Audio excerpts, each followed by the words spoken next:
Freedom schools are literacy-rich learning opportunities, both after school and in the summer, for children who are most at risk of school failure. Through Freedom Schools, we employ college student interns who are the combination of the teacher and the role model and the camp counselor and the mentor, who inspire children, who guide them through the 6 weeks of a literacy-based curriculum built on the theme of I can make a difference. Now, to inspire all of us to help Charlotte become the national model for Freedom Schools, I invite Marion Wright Edelman to inspire us with that. Thank you.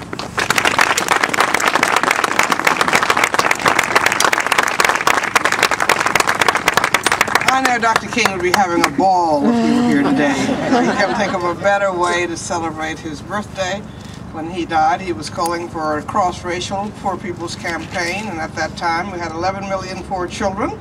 And today we have 15.5 million poor children, despite the significant progress for a significant minority. 44 million Americans generally, and about a third of those children are living in extreme poverty. So your work is so important as we try to renew the call to end child poverty in the richest nation on earth. We're 3 times richer than we were when Dr. King called for that last campaign. And so here we are today saying let's get on with the job that he led us to try to begin to focus on. And he would be so pleased about the Freedom School Partnership here in Charlotte, and you really are the model we'd like to see come together in every community. Freedom Schools work. And as Mary Nell pointed out, and we'd like to clone her and send her all over the country. Absolutely wonderful. Freedom Schools came out of a meeting 20 years ago in Bellagio, Italy, that John Hope Franklin, a very distinguished North Carolinian, and Dr. Dorothy Irene Hyde co-convened with CDF to discuss the crisis facing black children. And we decided that we faced one of the worst crises in the black family and with black families and children since slavery. But we also decided we were going to announce and do something about it. We weren't going to wring our hands. We were going to use the resources of our community to help not just black children, all children. We debated a lot about whether this was a black community crusade for black children or a black community crusade for children. And we decided it was a black community crusade for children, but that we also had to take care of our own, rebuild the bridges between the black middle class and poor, train a new generation of servant leaders, build new community building models, and make our institutions traditions of self-help and strong families and strong churches and communities, because it does take a community to raise a child, make them function again. And one of the things that we did was to try to resuscitate the Freedom School concept of the Summer Project of Mississippi in 1964, put a real integrated reading curriculum beneath them, to train college students who have the energy and the caring, and we need them as role models. They don't need all the celebrities on TV. They need somebody who grew up in their communities and who are making it, went through some of the same problems, and are coming back to give. And I am so proud that 90,000 children have gone through Freedom Schools from that meeting 20 years ago, starting in South Carolina 16 years ago. And over 9,000, mostly black and some Latino college students and some white college students, have been trained as Freedom School teachers and interns. And I was so pleased when Artie Duncan was looking for some black male teachers about 6 months ago he wanted to meet with, that we made out a little call. A bunch of them came down in New Orleans, and they're becoming teachers and principals.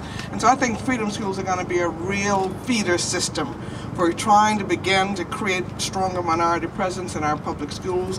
2% of black males fewer in our schools, and the only role models these children see are often the janitors and the cooks, and we want to change that. And I think that we can really begin to reclaim our children, to give them a sense of what they can do.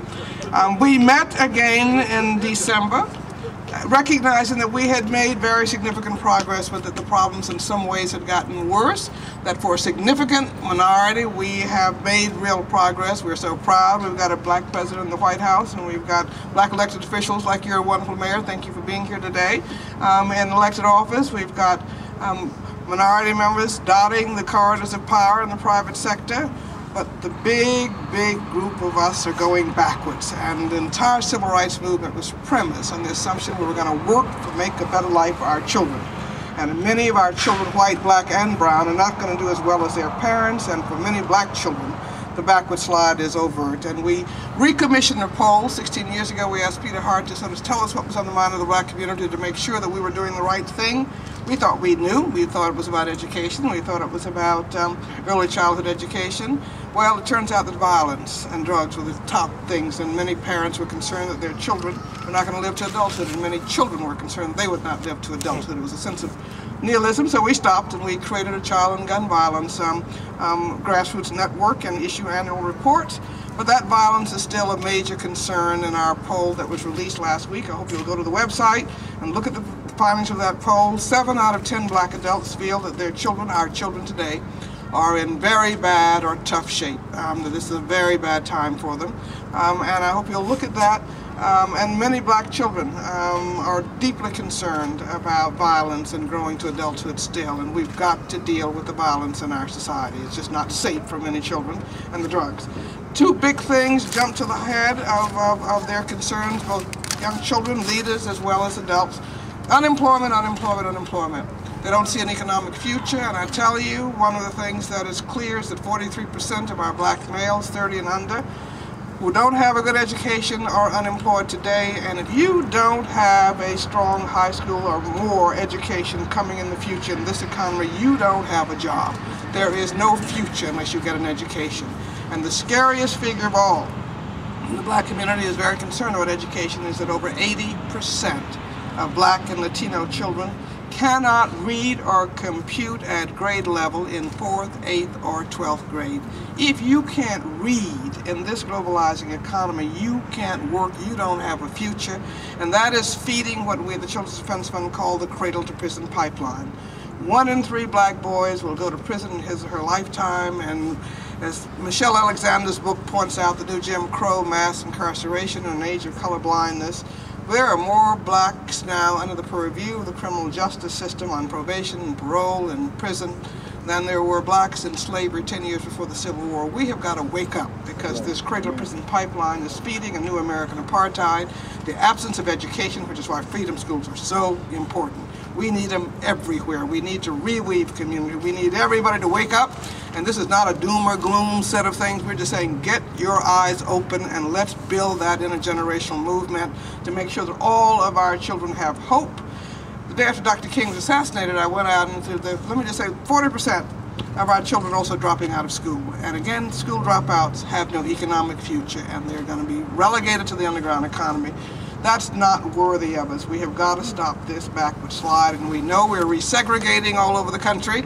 I'm just absolutely distraught about what's happening in Wake County, North Carolina, and Wilmington County. We've got to stop this resegregation of schools and the shunting aside of children who are poor. And Wake County was the only place we could point to where the whole school system was lifting the floor for children.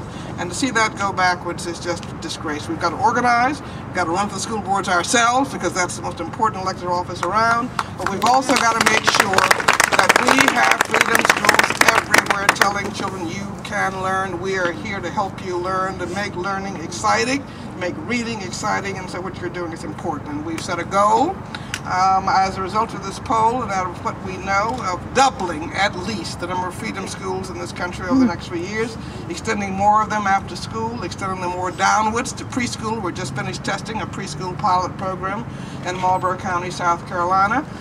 We want them everywhere. We've also made another goal of training at least 5,000 new young minority leaders, at least half black males, because we need to give back what Dr. King and others gave us. They trained us how to be good leaders and good servants, and we owe that to the next generation, and we're going to get a lot of terrific leaders out of the 90,000 children who've gone through freedom schools and out of the college students who've been teaching in freedom schools. And so the work you're doing is the most important work you can do. We know every child can learn. They will live up or down to our expectations. And in freedom schools, we have high expectations, but we're going to give them the support and the role models to do what we know they can do and make up for that summer learning loss, and hopefully one day change the culture of our schools, because we believe in children, and we hope that that's going to change and drip over into all those folk who we know have to do their job. So I'm just very grateful for what you're doing, what you're going to do. I'm on my way to Marlboro County, and Bruce Taylor, who did the evaluation here from the University of North Carolina, did one in Marlboro County. And I know what can happen when they're caring adults who come together to make children feel comfortable, because when I was growing up in Bennettsville, South Carolina, the outside world told me as a black girl I wasn't worth anything. But I didn't believe it because my parents said it wasn't so, my preacher said it wasn't so, my teacher said it wasn't so I knew it wasn't so. And there was never a time when I knew I wasn't going to change the world, because the adults around me were working to change that world, to make it better for me and for my peers, and they sent a clear message that we were supposed to give back. The minister told me about a couple of months ago something that really disturbed me so deeply, because I had gone out and the day after Dr. King was assassinated into the schools in Washington and the areas where they were rioting, and tell children not to riot and loot, and I went to one little boy in one of the schools, looked at me squarely in the eye and said, "Lady, what future? I ain't got nothing to lose. I ain't got no future."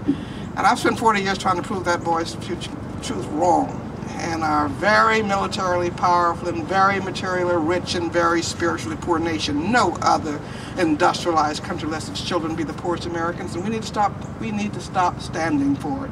We do not have a money problem in this country. I don't care about the downturn in the economy. We have a values and priorities problem. We do not have a child problem. We have an adult problem, and the adults need to get together and organize and say no more tax cuts for the rich. We're going to make sure that every child has a chance to grow up, and we're going to stop state spending on average 3 times more per prisoner than for public school pupil. That's the dumbest investment policy you could possibly have, and we need to now say put it into freedom schools, put it into early education, put it into education, because that's going to be the key to our competitiveness as a nation. But when I learned a couple of months ago that 3 young black boys had said to a local black minister, who asked them what they wanted to be, 12, 13, 14, 15 years old, the first boy said, "I want to grow up and work at McDonald's." The second boy said, "I'm going to be Spider-Man." And when he was pushed for a real live occupation, he could not think of one. And many of our children never seen anybody work, and they've had no work experience. We have got to stop that. We've got to invest in summer jobs and in younger children being helped in jobs fulfilled by older children. But the third boy said that he didn't have to worry about growing up, and he drew something on the lines that he was going to be dead before he grew up. That's not Dr. King's dream. That's not our dream, and it's unworthy of this generation of adults to let that happen in our watch. And in Charlotte, you've made a commitment you're not going to let that happen in your watch, and you're going to have freedom schools, and I really hope you will be the model for the nation, because our children can learn, they deserve to learn, and they deserve to have a better life than we have. So let me just end with a prayer of thanks. Say, God, we have pushed so many of our children into the tumultuous sea of life in small and leaky boats, without survival gear and compass. Forgive us and help them to forgive us.